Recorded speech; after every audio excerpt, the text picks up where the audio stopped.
Assalamualaikum warahmatullahi wabarakatuh. Perkenalkan, saya Muhammad Sarhan Bintang Dharma Saupala, mahasiswa Universitas Hairun Ternate, Fakultas Ekonomi dan Bisnis, Program Studi Ekonomi Pembangunan. Baik, di sini saya akan mereview hasil UAS makroekonomi saya yang berjudul 3 model penawaran agregat. Tiga model ini menggambarkan hubungan antara tingkat harga dan jumlah barang dan jasa tersedia diproduksi oleh perusahaan suatu ekonomi. Ada tiga model penawaran, yaitu penawaran agregat klasik. Model ini mengasumsikan bahwa ekonomi beroperasi pada tingkat produksi penuh dan bahwa semua sumber daya digunakan secara efisien. 2. Model agregat Keynesiaan. Model ini mengasumsikan bahwa ekonomi tidak beroperasi pada tingkat penuh dan bahwa sumber daya yang menganggur. Dalam model penawaran agregat berbentuk atas. Dan yang ketiga, penawaran agregat intermediat. Model ini menggabungkan aspek model klasik dan Keynesiaan pada tingkat harga penawaran agregat. Bentuk miring ke atas menunjukkan bahwa peningkatan harga dan menyebabkan peningkatan, namun pada tingkat harga tinggi penawaran agregat menjadi vertikal.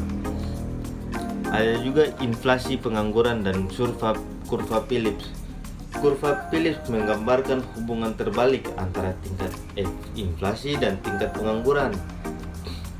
Tingkat inflasi adalah peningkatan umum dalam tingkat harga barang dan jasa dalam suatu ekonomi, sedangkan pada tingkat pengangguran adalah situasi di mana seseorang yang mencari pekerjaan tidak dapat menemukan pekerjaan.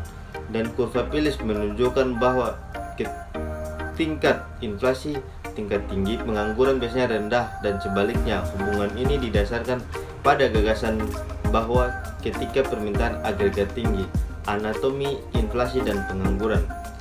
Inflasi dan pengangguran adalah dua masalah ekonomi utama, dapat memiliki dampak signifikan pada masyarakat.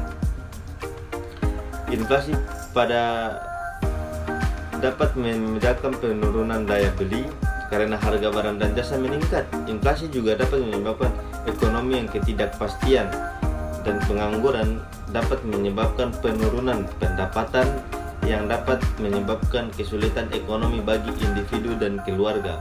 Dari kurva Phillips ke kurva penawaran agregat. Kurva Phillips dan kurva penawaran agregat saling terkait. Kurva Phillips menunjukkan hubungan antara inflasi dan pengangguran dalam jangka pendek. Kurva Phillips dapat digunakan untuk memahami bagaimana perubahan dalam permintaan agregat dapat mempengaruhi inflasi dan pengangguran.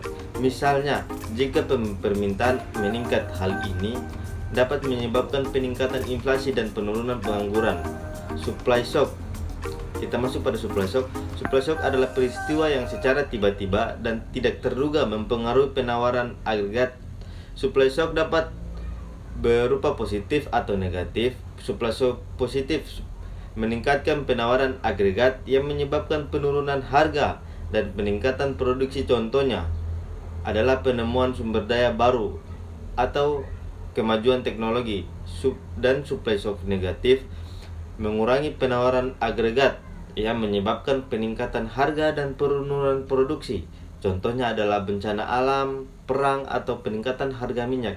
Sekian itu saja dari saya. Apabila ada salah kata, mohon maaf. Wabillahi taufiq walhidayah. Wassalamualaikum warahmatullahi wabarakatuh. See you next time.